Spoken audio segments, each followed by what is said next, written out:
everyone, it's Nick. Welcome back to my channel. Okay, in this video today, I want to talk about the 4 major factors that are driving trends right now. So we always talk about trends here on this channel, right? We like to have fun, the silly stuff, the stupid stuff, but I want to talk about what's happening underneath. What are the big major shifts in our economy, in our culture, that are driving some of these big major trends? And I'm growing my hair out and I just realized I look like the gay dentist elf from the Rudolph claymation movie, if you know what I'm talking about. But anyway, so the big changes in our economy that are shaping these trends, let's talk about them. Okay, but before I get to those trends, I do want to thank today's sponsor, which is Rayon. So if you've ever tried to map out your space because you may be doing a renovation or you're doing a new build or just redecorating, you'll know that using traditional software to be able to space plan can be an absolute nightmare. So that is where Rayon Design comes in. So Rayon Design is the next generation effortless CAD platform, but specifically it is built for interior designers and architects. So it is fully web-based and optimized for modern workflows, meaning you can open it up and be right in there without any sort of heavy downloads or anything. It works right in your browser, so super simple. It streamlines the entire design to presentation process, and you can literally design, edit, document, and present in a single platform with no tool switching required.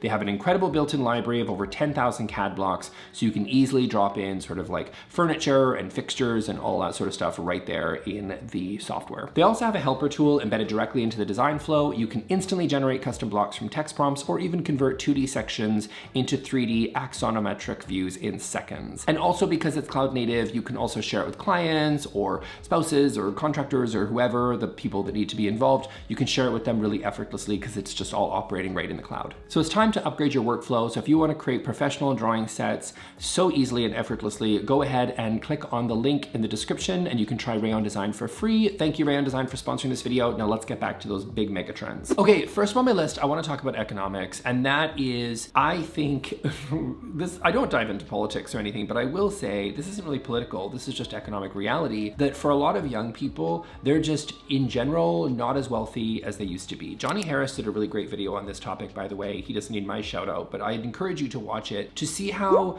that through the decades that the economy has changed, especially for young people, and their ability to be able to get a home and to be able to furnish that home, because that's a big factor that is driving a lot of these sort of little micro trends that we're seeing. People just are renting for longer, they're having smaller families, and they overall, working class and middle class people just in general, have a lot less money, income, wealth, whatever, to be able to afford actual quality pieces of furniture. And that is a huge factor, I think, that is underpinning a lot of the thrifting that we're talking about, but also things like DIY, right? DIY has been popular for a long time, and don't get me wrong, a lot of people love crafting, a lot of people love the Cricut machine, and they love to make their own things, and they like to decoupage, and it's as old as time, okay? People making things themselves has definitely been around for a very long time. But I do think that over the last 20 years, millennials and Gen Zs especially have really focused a lot on DIYs and doing things themselves, as opposed to outsourcing everything to, a retailer or whatever, or hiring someone who actually is like professional and knows how to do the job. Instead, we're looking for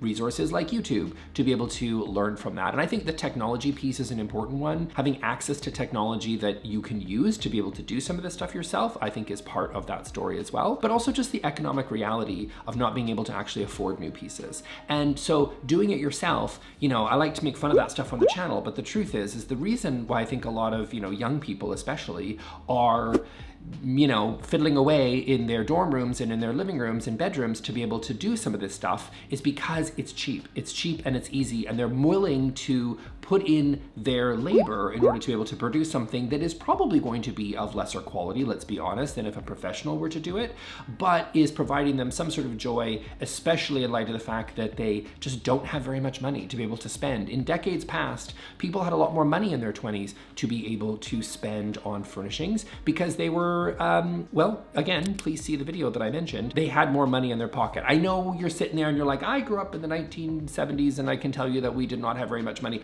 I get it, I understand, but again, when you're dealing with the economic reality, the numbers don't really super duper lie. Working and middle class people in general have less money to spend on discretionary items, and furniture although, you know, needed, a lot of this is discretionary. You don't need to necessarily do some of that stuff, but people want to participate in these trends, and that's why you're seeing the rise of things like DIY being more important. That plus access to information, like I mentioned, is making things like DIY so popular and have been for many years. And like I mentioned, the other one is home ownership for younger people is becoming less and less affordable. So renting is becoming more common. People are renting for a lot longer. What does that mean? Well, people are buying more like impermanent things, right? They're less likely to go out and, you know, furnish their place in new things that they're going to have for 20, 30 years, and instead looking at IKEA and other sort of places that have more lower quality or disposable furniture pieces, right? You're finding things that can cover up some of the rental features that you have in your home, as opposed, because you're not renovating, right? Because it's not your home, so you can't really do that. So a lot of those things that were, you know, accessible if you are an owner are just not accessible if you're a renter. And so you're looking for solutions that are a little bit more impermanent, but still give you some joy and you're able to use in your space. Again, things like DIY, things like peel and stick wallpaper, which, by the way, hot take, I have a new wallpaper collection coming out. It's going to be renter friendly.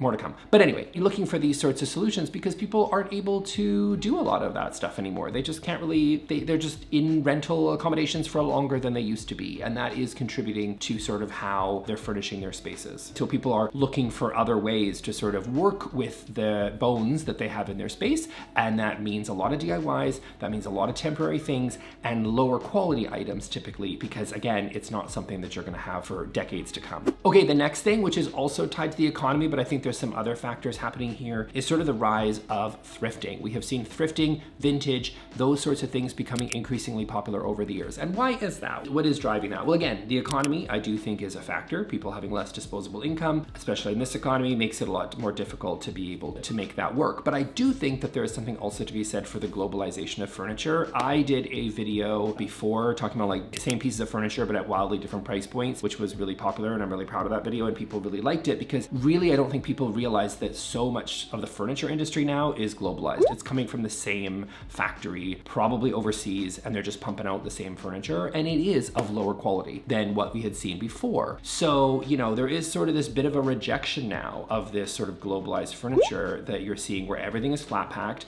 everything is made overseas, it's all made of MDF or basically paper, let's be honest. It is disposable furniture, and people are chasing trends as opposed to chasing quality, right? And so I do think there's a rejection of that, which is why we're seeing so much more thrifting and vintage being so popular right now. Again, the economy being a part of that story, but I do think you're seeing a lot more thrifting and vintage for that reason. Because back in the day, if you were in the US, your furniture prior to, I don't know, the 2000s was probably made in North Carolina. It was probably made of solid wood, like maple or something like that. And it was much higher quality, right? They did things like, you know, dovetail joinery on the edge of their cabinetry, which is amazing, something that I'm looking at doing for my new house because it is a real upgrade. Most of the other time, it's just glued in. That's how you make your drawers now, is everything is just glued in. That's how they do it at IKEA, and then it's screwed in with an Allen key. Back in the day, it came fully assembled, dovetail joinery, it was beautiful, well, much better quality construction. And now people are realizing that older is actually higher quality. Older is better. You can actually get it at a discount than buying brand new. Because again, please see point one, you can't afford necessarily to always pay some local woodworker to create a beautiful piece for you. I love Lock and Mortis. Their stuff is amazing. They're local to me here in Vancouver, but their stuff is very, very expensive, right? A lot of people can't afford that. So instead they're saying, well, you know what? Actually, the furniture that my parents had in the 80s is much higher quality than the stuff I can get on Wayfair right now. And they're not wrong. So I see the globalization in furniture has meant this rejection, which has meant that thrifting and vintage and things are much more popular than they used to be. Okay, next big trend that I see that is shaped by our culture is going to be this sort of renewed nostalgia for like early tech, like dumb technology. Where is this coming from? Well, you know, I'm seeing people like the Gen Zs on TikTok, whatever. They're sitting there putting like, I don't know, like tiny little TVs in their kitchen, and they're playing Jungle Book or Home Alone while they're sitting there doing their Christmas baking. Like they're doing their own thing because they would rather go back to VHS tapes, right? We've seen record players have been huge for so long. People are using that in decor, yes, but using it because it's a higher quality sound and they're able to put it in their space and they're just loving it, right? Vinyl is back, which is kind of crazy because I'm of the generation, being born in '82, where it was like tapes killed the record, and CDs killed the tapes, and then MP3s killed the CDs, and then streaming killed the MP3, and like that's the technology. And now young people now are going back and saying, actually, I preferred vinyl. Let's go back to the beginning. And what is driving this, right? What is driving this new kind of backlash against technology? And I think it's obvious. People are overstimulated. I think there's just, yes, people are swiping on TikTok all the time instead of just going to bed or reading a book, dare I say. But here's the thing, is like, I think there is a real backlash to that, you guys. I think there is this need to be like, I'm tired of looking at a screen all the time. Samsung, maybe I don't need it in my fridge. Maybe I don't need to stare at a TV screen. Maybe I don't need cameras on me all the time. Maybe I don't need to interact with everything by voice because I don't want to have to listen. I'm not going to say G or Miss A, because then it'll set all yours off and that's just unkind. But all those tools, right? Like maybe they're not that useful. Maybe I don't need all this in my life, right? So it's like there's the nostalgia of like, maybe it was dumber and it didn't work well for me. Like it wasn't the smart tech, but you know what it did do was it did its job, and then it went away and allowed me to live in peace. Not everything needs to be streamed all the time. I don't need a 24/7 news cycle blasting at me all the time. I miss just popping in a DVD and just sitting there with a DVD player. It's kind of crazy because again, like I'm old enough now to have seen this technology progress. And then now sometimes I'm seeing people just going back to the beginning, and that's really fascinating. When I was a kid, it was like if you had remember when minivans, when there was like the revolution of having a TV screen and a minivan for the children in the back, like that was crazy. It came down from the roof, it was crazy.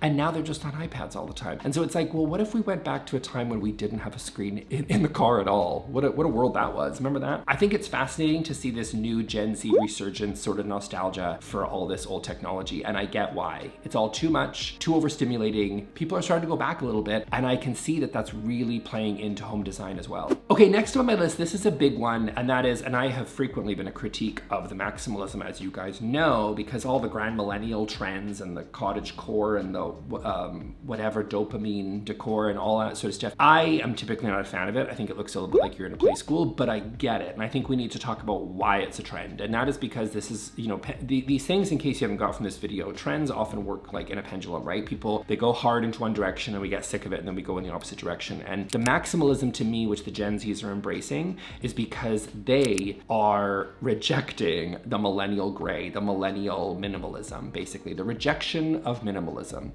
And I understand this need for like, hey, let's have fun, let's add color. And I get that. We're adding more and more color because we've seen so much color being desaturated over the decades. And they're rejecting minimalism and saying, let's embrace these crazy antics and let's DIY and thrift some really cool pieces and let's like have fun. And that is super, super trendy right now. But what is causing that? It's that rejection of the minimalism that we saw throughout the 2010s. And I would say that there's nothing wrong with minimalism or contained minimalism. Like if your place is just a white box with a crate and that's, you're calling that a couch, that's a problem. But if you're maximalist and your place is a McDonald's play place, that's also a problem. So in my opinion, you can do what you want. But somewhere in the middle here, in the pendulum, is probably the normal area that you should probably operate in. And to me, that's great. And now we are seeing this movement towards a little bit more of a maximalism decor. And like, that's fine. I think it's overall okay. Again, not McDonald's play place, but just over here is totally fine. I think that's great. But I think that's because we've seen this rejection of minimalism. People are tired of the extreme minimalism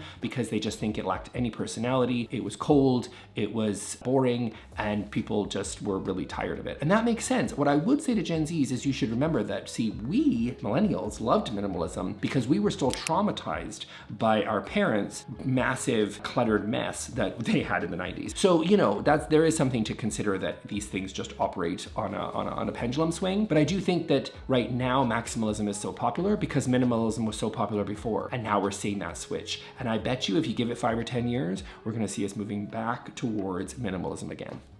See you in 2035, because that's probably when it's gonna switch. Okay, so that's it for me today, guys. I hope you really enjoyed this video. I think so much of this comes back to sort of the changing shape of our economy and who's winning and who's losing. And that, I just wanted to really explore how that impacts the home, because I think we see all these home trends, we talk about them, but we talk about them on really small scales, right? But in the end, it's like, what are these bigger issues that are in our society, and what is driving these much smaller trends on the surface? Okay, so hope you all enjoyed that video, and I will see you on the next one. Thanks a lot. Bye.